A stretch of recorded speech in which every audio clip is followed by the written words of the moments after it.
বন্ধুরা, আমি সুবল আর আপনারা দেখছেন এডুটেক সিজন। এখানে আমরা নিয়মিত কম্পিউটার কোর্সের উপরে ট্রেনিং দিয়ে থাকি এবং সেই রিলেটেড ভিডিও আপলোড করে থাকি। আজ চলে এসেছি নতুন একটা টপিকের উপরে ভিডিও নিয়ে। আজ আপনাদের শেখাবো মাইক্রোসফট অফিস এক্সেল।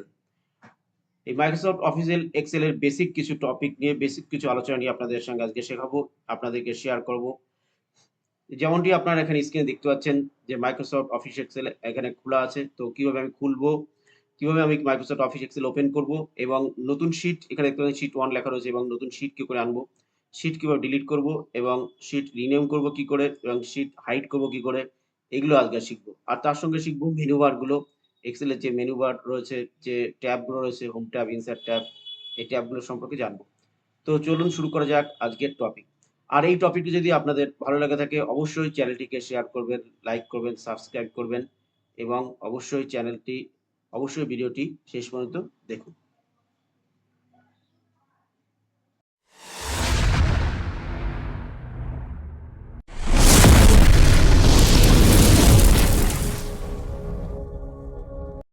টপিক। তো প্রথমে আমি উইন্ডোজ আর প্রেস করলাম, রানে এসে এখানে এক্সেল টাইপ করলাম। এক্সেল টাইপ করার পরে ওকে করলাম। সঙ্গে, সঙ্গে দেখুন এখানে আমার মাইক্রোসফট অফিস এক্সেল 2021 ওপেন হচ্ছে। এখানে গিয়ে ব্ল্যাংক ওয়ার্কবুক আমি সিলেক্ট করলাম। যখনই ব্ল্যাংক ওয়ার্কবুক সিলেক্ট করলাম তখন কিন্তু আমার একটা শীট নিয়ে কিন্তু আমার এক্সেলটা ওপেন হলো। এবার এক্সেল এখানে শীট বাড়াতে গেলে কি করব? এখানে শীট 1 আছে। আমি শীট 2, 3, 4, 5 এভাবে করতে চাই। তো প্লাস সাইন এ ক্লিক করলে কিন্তু অটোমেটিক্যালি আমার শীটটা কিন্তু বাড়বে। শীটগুলো এখানে বেড়ে যাচ্ছে। তো যেটা বলছিলাম যে একটা শীটকে আমি রিনেম করব কি করে? মনে করুন এখানে শীট 1 রয়েছে। তো শীট 1 টাকে আমি রিনেম করতে চাই, নতুন নাম দিতে চাই। তো রাইট ক্লিক করব। শীট 1 এর উপরে এসে সেখানে রিনেম করব। নামটা কেটে দেব, ব্যাক স্পেস দিয়ে নামটা কেটে আমি এখানে যে নামটা দিতে চাই সেটা লিখব। আমি এখানে সাপোজ লিখলাম purchase, PURCHASE, purchase department. Enter দিলাম। ঠিক একরকম ভাবে পরের শীটটাকেও আমি রিনেম করে নিচ্ছি। রাইট ক্লিক করে রিনেম। নামটা কেটে দিয়ে এখানে লিখলাম sales department. Sales, DEPT, sales department. তো একই রকম ভাবে এবার দেখলাম এখানে দুটো আমি শীট রিনেম করলাম। এইভাবে আপনি কিন্তু পরপর শীটে রিনেম করতে পারবেন। এছাড়াও যদি আমি শীট ডিলিট করতে চাই, সাপোজ মনে করুন ৩ নম্বর শীটকে আমি ডিলিট করব, তাহলে শীটে এসে রাইট ক্লিক করব। রাইট ক্লিক ওখানে ডিলিট অপশন রয়েছে, ডিলিট করে দেব। সঙ্গে, সঙ্গে শীটটা কিন্তু আবার ডিলিট হয়ে যাবে। তো একই রকম ভাবে আমি মনে করুন সেলস ডিপার্টমেন্টকে আমি হাইড করতে চাই। তো সেক্ষেত্রে রাইট ক্লিক করব, করার পরে হাইড অপশনে ক্লিক করব। হাইড হয়ে গেছে। যদি আমি আবার সেলস ডিপার্টমেন্টকে ফিরিয়ে আনতে চাই সেক্ষেত্রে কি করব? আমি যেকোনো একটা শিটের উপরে এসে রাইট ক্লিক করব। শিটের নেমের উপরে এসে রাইট ক্লিক করব। তারপরে এখানে আনহাইড অপশনে ক্লিক করব। সঙ্গে, সঙ্গে সেলস ডিপার্টমেন্ট শো করছে। এখানে ওকে করে দেব। সেলস ডিপার্টমেন্ট দেখুন চলে আসবে। তো বুঝতে পারছি আমরা, বন্ধুরা বুঝতে পারছি এখানে দেখুন পরপর কিন্তু এইভাবে আমরা হাইড করতে পারি, আনহাইড করতে পারি। আর ডিলিট শিট করলে কিন্তু সেটাকে আর ব্যাক করা যায় না। তো এইভাবে রিনেম করতে পারি, আমরা শিটে রিনেম করতে পারি, শিটকে আমি ডিলিট করতে পারি, হাইড করতে পারি, দেখিয়ে দিলাম। তো আমি যেটা বলছিলাম দেখুন এখানে আমার এগুলোকে কলাম বলে। দেখুন পরপর এই যে আমি সিলেক্ট করে আপনাদের দেখাচ্ছি এগুলো কলাম। আর এইগুলোকে আমরা বলছি রো।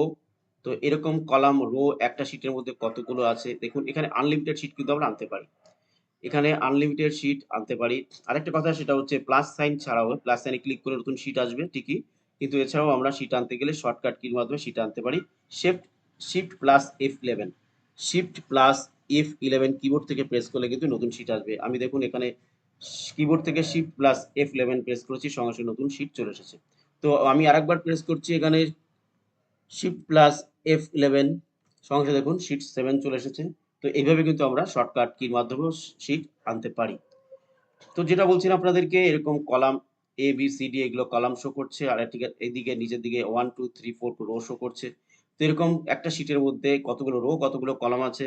আর তার থেকে বড় কথা দেখুন এই শিট কিন্তু আমরা আনলিমিটেড আনতে পারি। শিট আনার কোনো কিন্তু লিমিট নেই। এখানে আনলিমিটেড শিট কিন্তু আমরা এখানে আনতে পারি। একেকটা শিটে একটা ওয়ার্কবুক। তো একটা ওয়ার্কবুকে বুক 1 লেখা রয়েছে। এখানে একটা ওয়ার্কবুকে কিন্তু আনলিমিটেড শিট এখানে আনা যায়।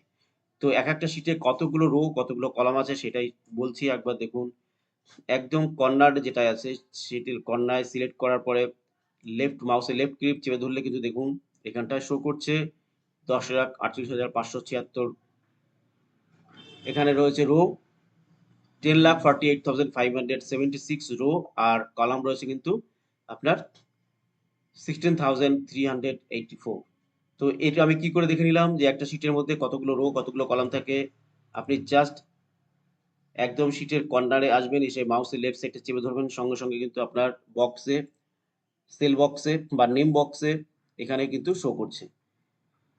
তো এটা হচ্ছে একটা শিটে এতগুলো রো এতগুলো কলাম থাকে, তাহলে বুঝতেই পারছেন যে একটা শিটের মধ্যে আমার কতটা স্পেস থাকে এক্সেলে। তো দেখে নিলাম বন্ধুরা একটা শিটে কটা রো কতগুলো কলাম থাকে।